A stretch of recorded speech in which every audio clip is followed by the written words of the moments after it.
نصیحت ہے۔ اعوذ باللہ من الشیطان الرجیم، بسم اللہ الرحمن الرحیم۔ ناظرین محترم السلام علیکم۔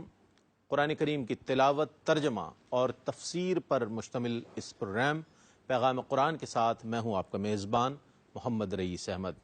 الحمدللہ آج 5واں پارہ والمحسنات کی سورہ النساء کی آیت 88 تا آیت 113 کی تلاوت، ترجمہ اور تفسیر پیش کی جائے گی۔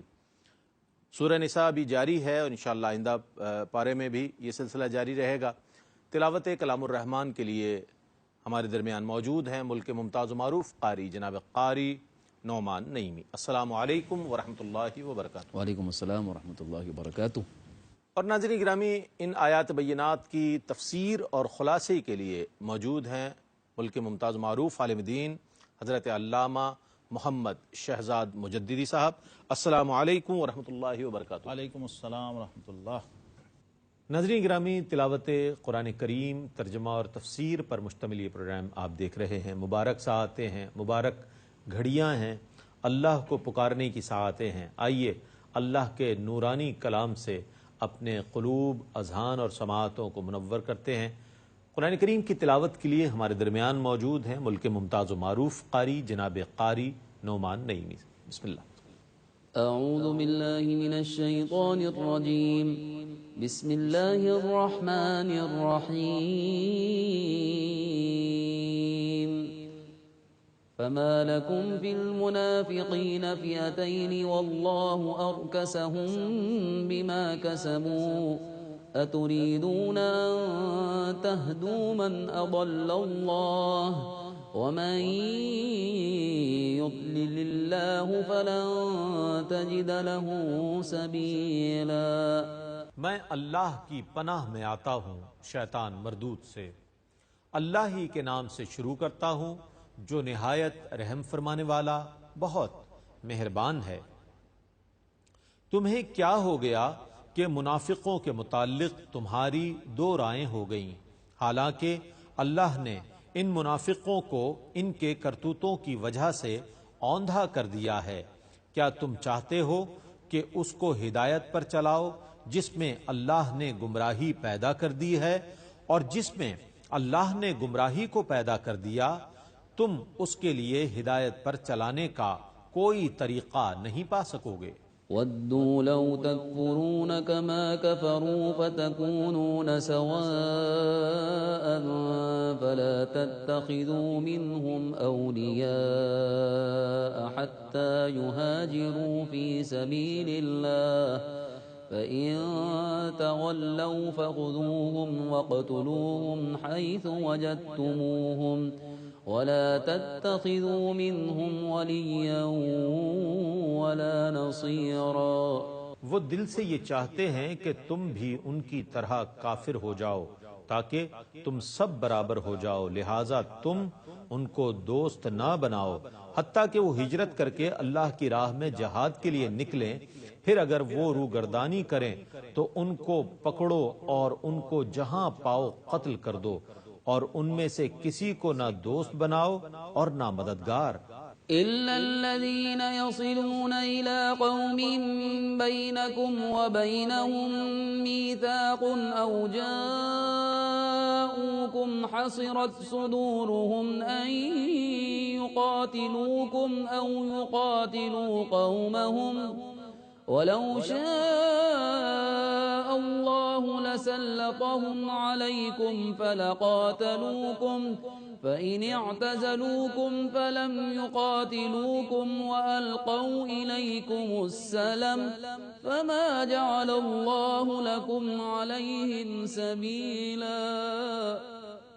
ماں سوا اس کے کہ وہ اس قوم تک پہنچ جائیں جس قوم کے اور تمہارے درمیان معاہدہ ہو، یا وہ تمہارے پاس اس حال میں آئیں کہ تمہارے ساتھ لڑنے سے ان کے دل تنگ آ چکے ہوں، یا وہ اپنی قوم سے لڑیں، اور اگر اللہ چاہتا تو ضرور ان کو تم پر مسلط کر دیتا، پس بے شک وہ تم سے لڑتے، سو اگر وہ تم سے کنارہ کش ہو جائیں اور تم سے نہ لڑیں اور تمہارے پاس صلح کا پیغام پہنچائیں تو اللہ نے تمہارے لیے ان کے خلاف لڑنے کا کوئی طریقہ نہیں رکھا۔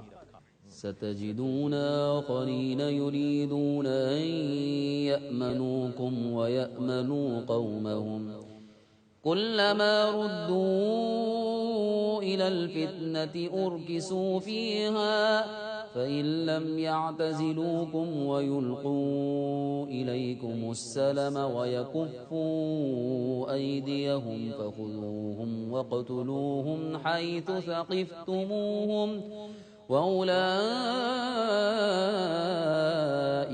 جعلنا لكم عليهم سلطانا مبينا۔ ان قریب تم ایک اور قسم کے منافقوں کو پاؤ گے جو یہ چاہتے ہیں کہ تمہارے ساتھ بھی امن سے رہیں اور اپنی قوم سے بھی مامون رہیں، اور جب بھی ان کی قوم کی طرف سے فتنے کی آگ بھڑکائی جائے تو وہ اس میں کود پڑیں۔ پس اگر وہ تم سے الگ نہ ہوں اور تمہیں صلح کا پیغام نہ بھیجیں اور لڑائی سے اپنے ہاتھ نہ روکیں تو تم ان کو پکڑ لو اور ان کو جہاں پاؤ قتل کر دو۔ یہ وہ لوگ ہیں جن پر ہاتھ اٹھانے کے لیے ہم نے تمہیں کھلا اختیار دیا ہے۔ وما كان لمؤمن أن يقتل مؤمنا إلا خطأ ومن قتل مؤمنا خطأ فتحرير رقبة مؤمنة ودية مسلمة إلى أهله إلا أن يصدقوا فإن كان من قوم عدو لكم وهو مؤمن فتحرير رقبة مؤمنة وإن كان من قوم بينكم وبينهم ميثاق فدية مسلمة إلى أهله وتحرير رقبة مؤمنة فمن لم يجد فصيام شهرين متتابعين توبة من الله وَكَانَ اللَّهُ عَلِيمًا حَكِيمًا۔ اور کسی مومن کے لیے یہ جائز نہیں ہے کہ وہ کسی دوسرے مومن کو قتل کر دے ما سوا خطا کے، نادانستہ طور پر، اور جس نے کسی مسلمان کو خطان بلا قصد قتل کر دیا تو اس پر ایک مسلمان گردن، غلام یا باندی کو آزاد کرنا لازم ہے اور اس کے وارثوں کو دیت ادا کی جائے ما سوا اس کے کہ وہ معاف کر دیں۔ پھر اگر وہ مقتول اس قوم سے ہو جو تمہاری دشمن ہے اور وہ مقتول مسلمان ہو تو صرف ایک مسلمان گردن کا آزاد کرنا لازم ہے، اور اگر وہ مقتول اس قوم سے ہو جس کے ساتھ تمہارا معاہدہ ہے تو اس کے وارثوں کو دیت ادا کی جائے اور ایک مسلمان گردن کو آزاد کیا جائے۔ سو جو شخص غلام یا باندی کو نہ پائے تو وہ مسلسل 2 ماہ کے روزے رکھے، یہ اللہ کی طرف سے اس کی توبہ ہے اور اللہ بہت علم والا، بڑی حکمت والا ہے۔ ومن يقتل مؤمنا متعمدا فجزاؤه جهنم خالدا فيها وغضب الله عليه ولعنه وأعد له عذابا عظيما۔ اور جو شخص کسی مسلمان کو قصدن قتل کرے تو اس کی سزا دوزخ ہے جس میں وہ ہمیشہ رہے گا اور اس پر اللہ کا غضب ہوگا اور اللہ اس پر لعنت کرے گا اور اللہ نے اس کے لیے عذاب عظیم تیار کر رکھا ہے۔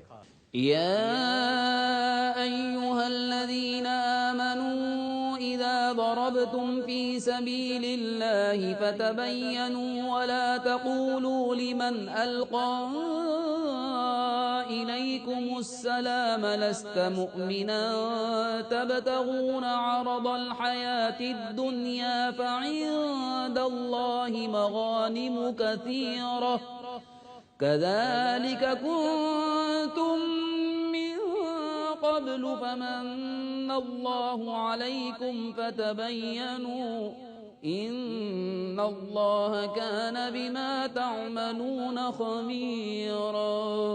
اے ایمان والو، جب تم اللہ کی راہ میں جہاد کے لیے جاؤ تو خوب تحقیق کر لیا کرو، اور جو تم کو سلام کرے اس سے یہ نہ کہو کہ تو مسلمان نہیں ہے۔ تم دنیاوی زندگی کا سامان طلب کرتے ہو تو اللہ کے پاس بہت غنیمتیں ہیں، اس سے پہلے تم بھی اسی طرح تھے، پھر اللہ نے تم پر احسان فرمایا، سو تم خوب تحقیق کر لیا کرو، بے شک اللہ تعالی تمہارے سب کاموں کی خبر رکھنے والا ہے۔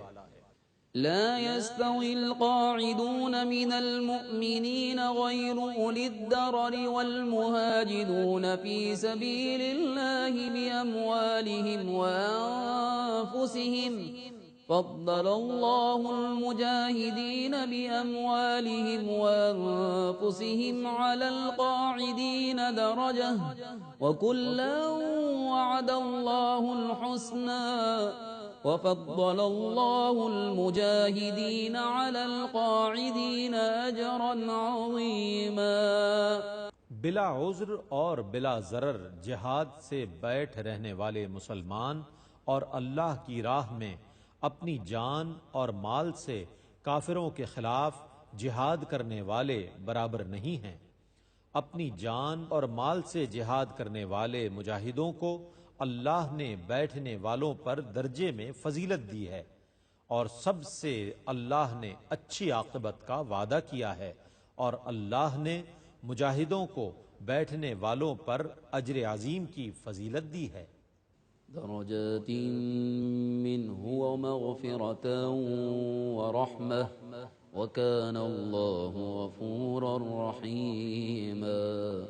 اللہ کی طرف سے درجات ہیں اور بخشش اور رحمت، اور اللہ بہت بخشنے والا، بے حد رحم فرمانے والا ہے۔ إن الذين توفاهم الملائكة ظالمي أنفسهم قالوا فيم كنتم قالوا كنا مستضعفين في الأرض قالوا ألم تكن أرض الله واسعة فتهاجروا فيها فأولئك مأواهم جهنم وساءت مصيرا۔ بے شک فرشتے جن لوگوں کی روحیں اس حال میں قبض کرتے ہیں کہ وہ اپنی جانوں پر ظلم کرنے والے تھے، فرشتے کہتے ہیں کہ تم کس حال میں تھے؟ وہ کہتے ہیں کہ ہم زمین میں کمزور تھے۔ وہ فرشتے کہتے ہیں کہ کیا اللہ کی زمین وسیع نہ تھی کہ تم اس میں ہجرت کر لیتے؟ یہ وہ لوگ ہیں جن کا ٹھکانہ دوزخ ہے، اور وہ کیسا برا ٹھکانہ ہے۔ إلا المستضعفين من الرجال والنساء والولدان لا يستطيعون حيلة ولا يهتدون سبيلا۔ مگر جو واقعی کمزور ہوں، مردوں، عورتوں اور بچوں میں سے جو کسی خفیہ تدبیر پر قدرت نہ رکھتے ہوں اور نہ راستہ جانتے ہوں، فأولئك عسى الله أن يعفو عنهم وكان الله عفوا غفورا۔ سو یہ وہ لوگ ہیں کہ اللہ عنقریب ان سے درگزر فرمائے گا، اور اللہ بہت معاف کرنے والا، نہایت بخشنے والا ہے۔ ومن يهاجر في سبيل الله يجد في الأرض مراغما كثيرا وسعة ومن يخرج من بيته مهاجرا إلى الله ورسوله ثم يدركه الموت فقد وقع أجره على الله وكان الله غفورا رحيما۔ اور جو اللہ کی راہ میں ہجرت کرے گا وہ زمین میں بہت جگہ اور وسعت پائے گا، اور جو اپنے گھر سے اللہ اور اس کے رسول کی طرف ہجرت کرتا ہوا نکلے پھر اس کو موت پالے تو بے شک اس کا اجر اللہ کے ذمہ کرم پر ثابت ہو گیا، اور اللہ بہت بخشنے والا نہایت رحم فرمانے والا ہے۔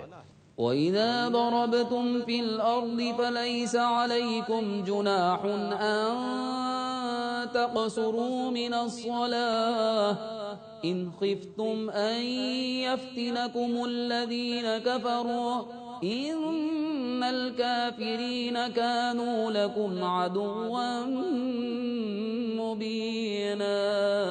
اور جب تم زمین میں سفر کرو تو اس میں کوئی مضائقہ نہیں ہے کہ تم نماز میں قصر کر لو، اگر تم کو یہ خدشہ ہو کہ کافر تم پر حملہ کریں گے، بے شک کافر تمہارے کھلے ہوئے دشمن ہیں۔ وَإِذَا كُنتَ فِيهِمْ فَأَقَمْتَ لَهُمُ الصَّلَاةَ فَلْتَقُمْ طَائِفَةٌ مِّنْهُمْ مَعَكَ وَلْيَأْخُذُوا أَسْلِحَتَهُمْ فَإِذَا سَجَدُوا فَلْيَكُونُوا مِنْ وَرَائِكُمْ وَلْتَأْتِ طَائِفَةٌ أُخْرَى لَمْ يُصَلُّوا فَلْيُصَلُّوا مَعَكَ وَلْيَأْخُذُوا حِذْرَهُمْ وَأَسْلِحَتَهُمْ وَدَّ الَّذِينَ كَفَرُوا لَوْ تَغْفُلُونَ عَنْ أَسْلِحَتِكُمْ وَأَمْتِعَتِكُمْ فَيَمِيلُونَ عَلَيْكُمْ مَيْلَةً وَاحِدَةً وَلَا جُنَاحَ عَلَيْكُمْ إِن كَانَ بِكُمْ أَذًى مِّن مَّطَرٍ أَوْ كُنتُم مَّرْضَىٰ أَن تَضَعُوا أَسْلِحَتَكُمْ وَخُذُوا حِذْرَكُمْ إِنَّ اللَّهَ أَعَدَّ لِلْكَافِرِينَ عَذَابًا مُّهِينًا۔ اور اے رسول مکرم، جب آپ ان مسلمانوں کے درمیان ہوں اور آپ حالت جنگ میں نماز کے لیے کھڑے ہوں تو مسلمانوں کی ایک جماعت آپ کے ساتھ نماز پڑھے اور یہ لوگ اپنے ہتھیاروں سے مسلح رہیں، اور جب وہ سجدہ کر لیں تو ہٹ کر تمہارے پیچھے چلے جائیں، اور مسلمانوں کی دوسری جماعت جس نے نماز نہیں پڑھی تھی وہ آ کر آپ کے ساتھ دوسری رکعت نماز پڑھے، اور وہ بھی اپنے اسلحے کے ساتھ مسلح رہیں۔ کافر یہ چاہتے ہیں کہ اگر تم اپنے اسلحہ اور ساز و سامان سے غافل ہو جاؤ تو وہ یک بارگی ٹوٹ کر تم پر حملہ کر دیں، اور اس میں تم پر کوئی حرج نہیں ہے اگر تم بارش یا بیماری کی وجہ سے اپنے ہتھیار اتار کر رکھ دو اور اپنا ضروری سامان لیے رہو، بے شک اللہ نے کافروں کے لیے ذلت والا عذاب تیار کر رکھا ہے۔ فَإِذَا قَضَيْتُمُ الصَّلَاةَ فَاذْكُرُوا اللَّهَ قِيَامًا وَقُعُودًا وَعَلَى جُنُوبِكُمْ فَإِذَا اطْمَأْنَنتُمْ فَأَقِيمُوا الصَّلَاةَ إِنَّ الصَّلَاةَ كَانَتْ عَلَى الْمُؤْمِنِينَ كِتَابًا مَّوْقُوتًا۔ پس جب تم نماز ادا کر لو تو حالت قیام میں بیٹھے ہوئے اور پہلو کے بل اللہ کا ذکر کرو، پھر جب تم مامون ہو جاؤ تو معمول کے مطابق نماز پڑھو، بے شک ایمان والوں پر نماز وقت مقرر میں فرض کی گئی ہے۔ وَلَا تَهِنُوا فِي ابْتِغَاءِ الْقَوْمِ إِن تَكُونُوا تَأْلَمُونَ فَإِنَّهُمْ يَأْلَمُونَ كَمَا تَأْلَمُونَ وَتَرْجُونَ مِنَ اللَّهِ مَا لَا يَرْجُونَ وَكَانَ اللَّهُ عَلِيمًا حَكِيمًا۔ اور کافروں کا پیچھا کرنے میں ہمت نہ ہارو، اگر تم کو تکلیف پہنچی ہے تو ان کو بھی تکلیف پہنچی ہے جیسا کہ تم کو تکلیف پہنچی ہے، جبکہ تم اللہ سے جو امید رکھتے ہو اس کی وہ امید نہیں رکھتے، اور اللہ بہت علم والا بڑی حکمت والا ہے۔ إِنَّا أَنزَلْنَا إِلَيْكَ إليك الكتاب بالحق لتحكم بين الناس بما أراك الله ولا تكن للخائنين خصيما۔ بے شک ہم نے آپ کی طرف حق کے ساتھ کتاب نازل کی ہے تاکہ آپ لوگوں کے درمیان اس چیز کے مطابق فیصلہ کریں جو اللہ نے آپ کو دکھائی ہے، اور آپ خیانت کرنے والوں کی طرف سے جھگڑنے والے نہ بنیں۔ واستغفر اللہ ان اللہ کان غفورا رحیما۔ اور آپ اللہ سے مغفرت طلب کریں، بے شک اللہ بہت بخشنے والا نہایت رحم فرمانے والا ہے۔ ولا تجادل عن الذين يختانون أنفسهم إن الله لا يحب من كان خوانا أثيما۔ اور آپ ان لوگوں کی طرف سے نہ جھگڑیں جو اپنے نفسوں سے خیانت کرنے والے ہیں، بے شک اللہ ہر اس شخص کو پسند نہیں کرتا جو بہت بددیانت گناہگار ہو۔ يستخفون من الناس ولا يستخفون من الله وهو معهم إذ يبيتون ما لا يرضى من القول وكان الله بما يعملون محيطا۔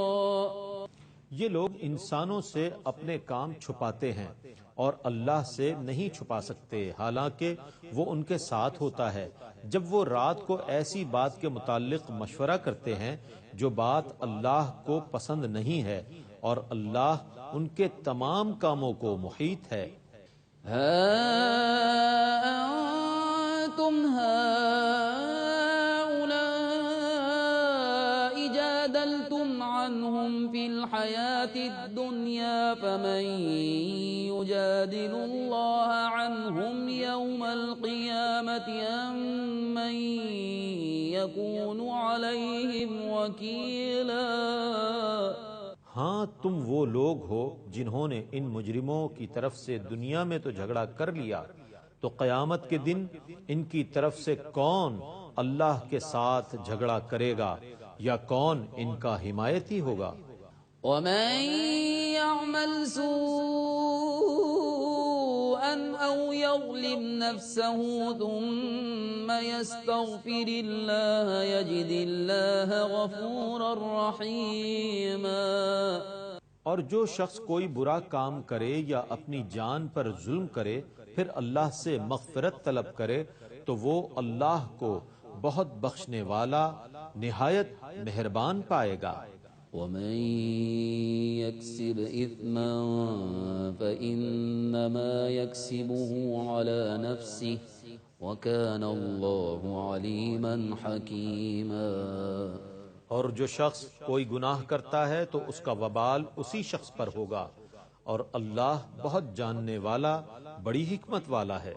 ومن يكسب خطيئة أو إثما ثم يرم به بريئا فقد احتمل بهتانا وإثما مبينا۔ اور جو شخص کوئی خطا یا گناہ کرے پھر اس کی تہمت کسی بے گناہ پر لگا دے تو بے شک اس نے بہتان باندھا اور کھلے ہوئے گناہ کا ارتکاب کیا۔ ولولا فضل الله عليك ورحمته لهم طائفة منهم أن يضلوك وما يضلون إلا أنفسهم وما يضرونك من شيء وأنزل الله عليك الكتاب والحكمة وعلمك ما لم تكن تعلم وكان فضل الله عليك عظيما۔ اور اے رسول مکرم، اگر آپ پر اللہ کا فضل اور اس کی رحمت نہ ہوتی تو ان منافقین کی ایک جماعت ضرور آپ کو گمراہ کرنے کا قصد کر لیتی، اور وہ صرف اپنے آپ کو گمراہ کر رہے ہیں، اور وہ آپ کو کوئی ضرر نہیں پہنچا سکیں گے، اور اللہ نے آپ پر کتاب اور حکمت نازل کی ہے، اور آپ کو ان تمام چیزوں کا علم عطا فرما دیا ہے جن کو آپ پہلے نہیں جانتے تھے، اور اللہ کا آپ پر فضل عظیم۔ ماشاء اللہ ناظرین، تلاوت کلام الرحمن اور ترجمہ آپ نے سماعت فرمایا۔ سعادت کی ان گھڑیوں میں، سعادت کے ان لمحات میں آپ کا اور ہمارا ساتھ ہے الحمدللہ۔ ان برکتوں کو مزید بڑھانے کے لیے ہم تفسیر اور خلاصے کی جانب بڑھتے ہیں۔ میں ملتمس ہوں علامہ محمد شہزاد مجددی صاحب کی خدمت میں کہ تفسیر فرمائیں۔ بسم اللہ الرحمن الرحیم، الحمدللہ رب العالمین، والصلاة والسلام علی اشرف الانبیاء والمرسلین وعلی آلہ وصحبہ اجمعین۔ ناظرین محترم، سورہ النساء 5واں پارہ اور نصف سے آگے ہم تیسرے ربع کا تفسیری مطالعہ کرنے کی سعادت حاصل کریں گے۔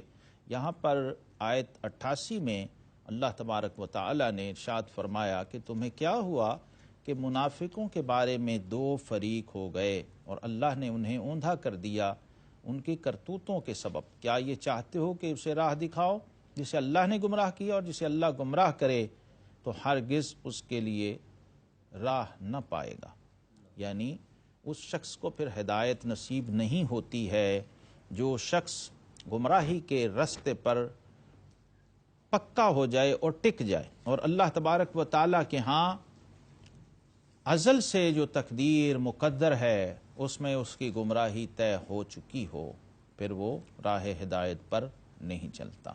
یہاں پر صحابہ کرام علیہم رضوان میں دو گروہ ہو گئے تھے بعض منافقین کے بارے میں، جن کا رویہ یہ تھا کہ ہم کلمہ پڑھ چکے ہیں، مگر صحابہ کرام علیہم رضوان کے سامنے زبان سے کلمہ پڑھ کے اپنے ایمان کا اظہار کر رہے تھے اور دل ان کے کفار کے ساتھ تھے۔ مدینہ طیبہ میں جیسا کہ آپ جانتے ہیں منافقین کا ایک گروہ موجود تھا جس کے سردار عبداللہ ابن ابی نامی شخص تھا، جو منافقین کا سردار تھا، رئیس المنافقین کہا جاتا تھا جس کو۔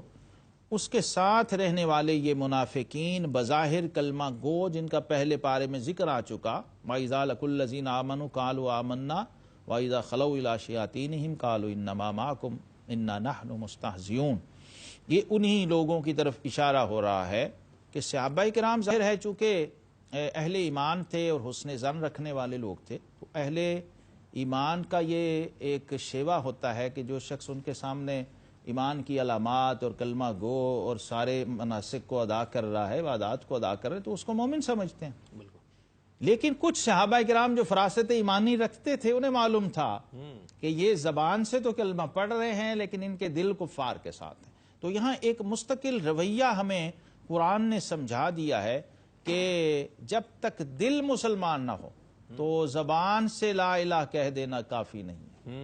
زبان سے کہہ بھی دیا لا الہ تو کیا حاصل، دل و نگاہ مسلمان نہیں تو کچھ بھی نہیں۔ تو اس دو رائے ہو جانے کو اللہ تبارک و تعالی نے یہاں طے فرما دیا کہ جو لوگ دل سے کفار کے ساتھ ہیں حقیقت میں وہ کفار ہی کے ساتھ ہیں، وہ حقیقت میں اہل ایمان نہیں ہیں۔ یہ بات کلیئر ہو گئی کہ ایمان کے لیے اقرار باللسان اور تصدیق بالقلب، یہ دونوں شرط لازم ہیں، اس کے علاوہ کسی کے ایمان کو قبول نہیں کیا جائے گا۔ حضرات صحابہ کرام علیہم الرضوان انہوں نے پھر اس رہنمائی سے فائدہ اٹھایا اور آئندہ ان کے رویوں میں یہ تبدیلی آئی کہ جو منافقین تھے پھر ان کو طے کر دیا گیا کہ یہ منافق ہی ہیں، اگرچہ ان کو اپنے اندر سے نکالا نہیں ہے لیکن جان چکے تھے کہ یہ لوگ حقیقت میں منافقین ہیں، اور قرآن نے یہ بتا دیا کہ یہ ایسے منافق ہیں۔ کچھ تو ایسے لوگ ہوتے ہیں جو ہدایت کی طرف پلٹ آتے ہیں، لیکن قرآن نے بتا دیا کہ یہ ختم اللہ علی قلوبہم کی کیٹیگری میں جا چکے ہیں، اب یہ واپس نہیں لوٹیں گے۔ سورہ النساء ہی میں چونکہ احکام کی بات ہو رہی ہے تو مختلف احکام بیان ہوئے ہیں۔ اب ایک یہ معاملہ انسانوں کے معاشرے کے اندر بعض دفعہ اختلاف کی شدت جو ہے وہ قتل و غارت تک پہنچ جاتی ہے۔ ایک انسان کے ہاتھوں دوسرے انسان کا قتل ہو جانا، اس قانون کو بھی قرآن نے بیان کیا ہے، اور فرمایا مسلمان کو یہ جائز نہیں اور نہیں پہنچتا اسے کہ مسلمان کا خون کرے مگر ہاتھ بہک کر۔ یہاں پر ایک خاص فقہی ٹرم ہے، فقہی اصطلاح ہے جس کو کہتے ہیں قتل خطا، خطاً کسی سے قتل ہو جانا۔ وہ قرآن نے بتا دیا کہ جو کسی مسلمان کو نادانستہ قتل کرے، یعنی مثال کے طور پر وہ شکار کرنا چاہ رہا تھا کسی جانور کا اور وہ چوک گیا، نشانہ خطا ہو گیا جسے کہتے ہیں، تو جا کے کسی انسان کو لگ گیا، تو اس لیے اس کو ہم کہیں گے قتل خطا۔ یہ جرم کی نوعیت اور سزا اس کی اور ہے، اور اس کے برعکس قتل عمد ہے، دانستہ جانتے بوجھتے ہوئے کسی کو حق قتل کر دینا، اس کا بھی آگے حکم آ رہا ہے۔ قتل عمد کی سزا جو ہے وہ بھی قرآن نے بیان کی، وَمَن يَقْتُلْ مُؤْمِنًا مُتَعَمِّدًا فَجَزَاؤُهُ جَهَنَّمُ خَالِدًا فِيهَا وَغَضِبَ اللَّهُ عَلَيْهِ وَلَعْنَهُ وَعَدَّ لَهُ عَذَابًا عَظِيمًا۔ جو جان بوجھ کر کسی مسلمان کو قتل کرے، کسی مسلمان کی جان کو، تو فرمایا اس کا بدلہ جہنم ہے کہ وہ ہمیشہ اس میں رہے گا، اور اللہ نے اس پر غضب کیا اور اس پر لعنت کی اور اس کے لیے تیار رکھا بڑا عذاب۔ اس آیت کی اس شدت کی نوعیت کی وجہ سے بعض علماء اس طرف بھی گئے ہیں کہ ایسا شخص جو ہے جو جان بوجھ کر کسی مومن کو قتل کر دیتا ہے وہ گویا دائرہ ایمان سے خارج ہو جاتا ہے۔ اس آیت سے استدلال انہوں نے کیا ہے کیونکہ قرآن پاک میں جتنی بھی وعیدیں شدید آئی ہیں وہ سب کفار کے لیے آئی ہیں، غیر کفار کے لیے اس طرح کا انداز اور کہیں نہیں ہے، یعنی قتل کی شدت جو ہے اس کو اسلام نے جس طرح بیان کیا ہے کسی اور نے بیان نہیں کیا، کسی اور نظام میں سسٹم میں ایسا موجود نہیں ہے، بلکہ قرآن نے تو یہاں کا تک کہا کہ جس نے کسی ایک جان کو ناحق قتل کر دیا گویا اس نے پوری انسانیت کو قتل کر دیا۔ تو یہ اس کی نزاکت ہے جس کو قرآن پاک نے بیان کیا، اور ظاہر ہے قرآن پاک ہی یہ بیان کر سکتا ہے کہ اللہ تبارک و تعالی نے انسان کو جو عزت، جو شرف، جو مرتبہ عطا فرمایا ہے وہ کسی اور نظام میں نہیں ہے۔ وَلَقَدْ كَرَّمْنَا بنی آدم فرمایا گیا ہے، لَقَدْ خَلَقْنَا الْإِنسَانَ فِي أَحْسَنِ تَقْوِيمٍ فرمایا گیا ہے، اور انی جاعل فی الارض خلیفہ فرمایا گیا۔ اور پھر حدیث پاک میں ہے کہ ان اللہ خلق آدم علی صورتہ ہی، اللہ نے آدم کو اپنی صورت پر پیدا کیا، یعنی اپنی صفات کی مظہریت عطا فرمائی ہے۔ لہذا اس مظہریت کے پیش نظر جب ناحق کوئی کسی جان کو قتل کرتا ہے تو اللہ کی بارگاہ میں وہ غضب کا مستحق ٹھہرتا ہے اور جہنم کا مستحق ٹھہرتا ہے، اور یہاں خالدن فیہا مدتوں اس میں رہے گا یا ہمیشہ اس میں رہے گا، یہ بعض نے تحدید کے ساتھ ترجمہ کیا اور بعض نے تعمیم کے ساتھ ترجمہ کیا کہ وہ ہمیشہ رہے گا، اور بعض نے کہا کہ نہیں اپنی سزا بھگتے گا، اور پھر اگر واقعی اہل ایمان ہوا تو فائنلی جنت میں جائے گا۔ اسی طرح سلام کے بارے میں دیکھیے اسلام نے کیسی تعلیمات دیں۔ فرمایا جو تمہیں سلام کرے اس سے یہ نہ کہو کہ تو مسلمان نہیں، تم جیتی دنیا کا اسباب چاہتے ہو تو اللہ کے پاس بہترین غنیمتیں ہیں، پہلے تم بھی ایسے ہی تھے، پھر اللہ نے تم پر احسان کیا تو تم پر تحقیق کرنا لازم ہے، بے شک اللہ کو تمہارے کاموں کی خبر ہے۔ یعنی بدگمانی سے ہمیں ہمارے دین نے روکا ہے۔ دیکھیے سورہ حجرات میں ہے فَاجْتَنِبُوا كَثِيرًا مِّنَ الظَّنِّ إِنَّ بَعْضَ الظَّنِّ إِثْمٌ، یہ بدگمانی سے بچو کیونکہ بعض بدگمانیاں کبیرہ گناہ ہوتی ہیں، بہت بڑا گناہ ہوتی ہیں۔ تو کبائر سے بھی ہمیں خبردار کیا گیا ہے، اور کسی کے بارے میں بلا تحقیق فتویٰ دے دینا، بلا تحقیق رائے قائم کر دینا، یہاں تک فرما دیا کہ اگر کوئی تمہیں سلام کر رہا ہے تو اس کے اس سلام کرنے کو اس کے ایمان کی دلیل سمجھو، کیونکہ یہ مومنین کا شعبہ، جب وہ تمہیں سلام کر رہا ہے تو تم اسے مسلمان ہی مانو۔ مسلم، مسلمان، سلام اور السلام، اللہم انت السلام و منک السلام، ان الدین عند اللہ الاسلام، تو یہ تقاضے بن جاتے ہیں۔ گویا دیکھیے سلام کا فلسفہ کیا ہے کہ میں نے کہا السلام علیکم تو میرے بھائی نے کہا وعلیکم السلام، اس کا مطلب ہوا کہ ہم نے ایک دوسرے کو سلامتی کی ضمانت دے دی۔ پھر ورحمۃ اللہ وبرکاتہ کہ مسنون اضافے کیے ہیں تو برکتیں اور رحمتیں اور بٹ گئیں، اس میں اضافہ ہو گیا۔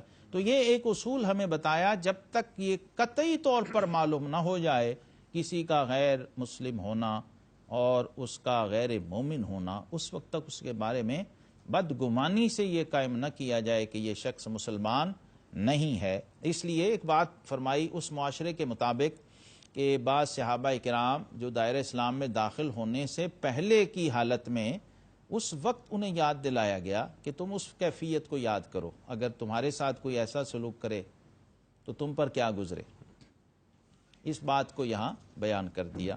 اور پھر ساتھ ہی ایک اور کیفیت کا تذکرہ ہے حضرات صحابہ کرام میں جہاد کے حوالے سے۔ کچھ لوگ جو مجاہدین تھے فی سبیل اللہ، اللہ کی راہ میں جہاد کرنے والے اور شہید ہونے والے، ان کا بھی یہاں پر ذکر آ گیا، اور یہ واضح کر دیا گیا کہ ایک طبقہ وہ ہے جو جہاد میں جا رہا ہے، ایک طبقہ وہ ہے جو کسی عذر کی وجہ سے جہاد میں نہیں جا رہا، جن کو شرعاً اجازت ہے کہ وہ جہاد میں نہ جائیں، اور پھر ایک طبقہ وہ ہے جو بغیر عذر کے جہاد میں نہیں جا رہا۔ یہ وضاحت فرما دی گئی کہ وہ مسلمان جو بغیر عذر کے جہاد میں نہیں جا رہے وہ برابر نہیں ہیں ان کے جو اللہ کی راہ میں اپنی جان سے اور اپنے مال سے جہاد کر رہے ہیں۔ اور یہاں پر فضیلت طے کر دی، فضل اللہ المجاہدین باموالہم وانفسہم علی القاعدین درجہ، فرمایا وہ جو اللہ کی راہ میں اپنے جان و مال سے جہاد کرنے والے ہیں، اللہ تبارک و تعالی نے ان کو فضیلت عطا فرمائی ہے ان پر جو بلا عذر اپنے گھروں میں بیٹھے ہیں۔ اب یہ طے ہے کہ جو بارڈر پر اللہ کی راہ میں جہاد کے لیے اپنے آپ کو وقف کیے ہوئے ہیں، اور اس مجاہد کے بہاف پر اور اس سپاہی کے بہاف پر باقی سلطنت میں رہنے والے اور باقی قوم وہ اپنے اپنے معمولات میں، اپنے اپنے معاش میں، اپنی اپنی عبادات میں مشغول ہیں، تو ان سب کے برابر اجر و ثواب شخص کو مل رہا ہے۔ آقا کریم علیہ السلام نے فرمایا کہ جو سرحدوں پہ پہرا دیتا ہے وہ ساری ساری رات جاگ کر عبادت کرنے والے شب زندہ داروں سے بہتر اور افضل ہے۔ تو یہاں پر یہ طے کر دیا کہ جو لوگ جہاد فی سبیل اللہ کرنے والے ہیں ان کے برابر وہ لوگ نہیں ہو سکتے جو اپنے اپنے گھروں میں بیٹھے ہیں، اور خاص طور پہ جو بلا عذر بیٹھے ہیں۔ جب ہجرت ہوئی مکہ سے مدینہ تو کچھ لوگوں نے یہ مشہور جملہ کہا، یہ ارض اللہ واسعہ، قالوا الم تکن ارض اللہ واسعہ فتہاجروا فیہا فاولئک مأواہم جہنم وساءت مصیرا الا المستضعفین من الرجال والنساء۔ فرمایا کچھ ایسے لوگ بھی ہیں جب ہجرت فرض ہو گئی تو انہوں نے ہجرت نہیں کی اور مکہ ہی میں بیٹھے رہے، حالانکہ اس وقت ہجرت لازم تھی، سوائے ان لوگوں کے جو کمزور ہیں، جو ضعیف ہیں، اور عورتیں ہیں یا مرد ہیں یا چھوٹے بچے ہیں جن کے بس میں نہیں ہے کہ وہ جہاد کر سکے، نہ ان کے پاس کوئی ایسا رستہ ہے۔ تو فرمایا ایسوں کے لیے تو اللہ تبارک و تعالی نے رخصت عنایت فرمائی اور انہیں معافی عطا فرمائی، اور پھر ساتھ ہی ساتھ ان کے برعکس جہاد ہجرت فی سبیل اللہ کرنے والوں کی فضیلت بھی بیان فرما دی۔ آقا کریم علیہ الصلاۃ والسلام نے مہاجرین اور قرآن پاک نے ان مہاجرین کو جنہوں نے اللہ کی راہ میں اپنے گھر بار چھوڑے ہیں اور قربانی دی ہے اسلام کے لیے، بہت سراہا گیا ہے، اور السابقون الاولون من المہاجرین والانصار کہہ کے ان کی شان و عظمت کا تعین کر دیا گیا۔ یہاں پر یہ بتا دیا کہ جو اللہ کی راہ میں جہاد کرنے والے ہیں ان کی فضیلت اور ان کی شان کیا ہے، اور انہوں نے جو قربانیاں دیں، اپنے گھر بار چھوڑے ہیں، اللہ رسول کے لیے نکلے ہیں، فرمایا اگر راستے میں بھی انہیں موت آ جائے تو اس کا ثواب اللہ کے ذمہ ہے، اگر وہ منزل پہ نہ بھی پہنچیں تو بھی ان کو پورا پورا اجر ملے گا، اور وہ مہاجرین فی سبیل اللہ ہی شمار ہوں گے۔ اسی سورہ النساء کے اندر یہ معروف آیت کریمہ بھی ہے جس میں ذکر کا حکم ہے کہ جب تم نماز پڑھ چکو تو اللہ کی یاد کرو کھڑے اور بیٹھے اور کروٹوں پر لیٹے، پھر جب مطمئن ہو جاؤ تو حسب دستور نماز قائم کرو، بے شک نماز مسلمانوں پر وقت مقررہ پر فرض ہے۔ دو باتیں ہیں، ایک تو یہ کہ خود نماز بھی ذکر ہی کے لیے قائم کی گئی، لیکن ذکر کی ایسی اہمیت ہے کہ فرمایا کھڑے بیٹھے لیٹے کروٹوں کے بل اپنے رب کو یاد کرو، کیونکہ ذکر کثیر کا مستقل ہمیں حکم ہے۔ ایک تو یہ کام کہ ذکر سے نماز سے پہلے بھی غافل نہیں ہونا، نماز کے دوران بھی غافل نہیں ہونا، اور نماز کے بعد بھی غافل نہیں ہونا۔ واہ واہ واہ، کیونکہ آقا کریم علیہ السلام نے فرمایا ذاکر جو ہے یہ زندہ کی طرح ہے اور غافل مردہ کی طرح، گویا ذکر حیات ہے اور غفلت موت ہے۔ اور ساتھ ہی ساتھ ہمیں یہ بتا دیا کہ بے شک نماز اپنے مقررہ اوقات پر ہی فرض کی گئی ہے۔ اس آیت سے استدلال کرتے ہوئے ائمہ احناف فرماتے ہیں کہ سفر میں بھی اگر کوئی شخص ہو تو اس کے لیے جمع الصلاتین درست نہیں ہے، کیونکہ اس میں یہ شرط نہیں پائی جاتی۔ نماز کی ادائیگی میں نماز کی شرائط میں سے ایک بنیادی شرط ہے وقت کا پایا جانا۔ جب تک وقت نہیں پایا جائے گا اس وقت تک نماز نہیں ہوگی۔ اسی لیے اس آیت کریمہ کے تحت ہمارے ائمہ احناف اس کی اجازت نہیں دیتے ہیں، جب آپ سفر میں ہوں تو نماز کو اس کے وقت ہی پر ادا کرنا لازم ہے، یعنی آغاز سے لے کر اختتام تک کے کسی بھی وقت میں آپ اس فرض نماز کو ادا کر سکتے ہیں۔ وآخر دعوانا ان الحمدللہ رب العالمین۔ جزاک اللہ۔ ناظرین محترم، 5واں پارہ جاری ہے اور اپنے اختتام کی طرف بڑھ رہا ہے، اور سورہ نساء کی آیت نمبر 88 تا آیت نمبر 113 کی تلاوت، ترجمہ اور ایمان افروز خلاصہ اور تفسیر پیش کی گئی۔ اللہ تعالیٰ سے دعا ہے کہ اللہ تعالیٰ ہمیں قرآن کریم پڑھنے کی توفیق عطا فرمائے، اس کے احکامات کے مطابق زندگی گزارنے کی توفیق عطا فرمائے۔ اسی پیغام کے ساتھ اپنے میزبان محمد رئیس احمد کو اجازت دیجیے۔ اللہ حافظ۔ إن هو إلا ذكر للعالمين۔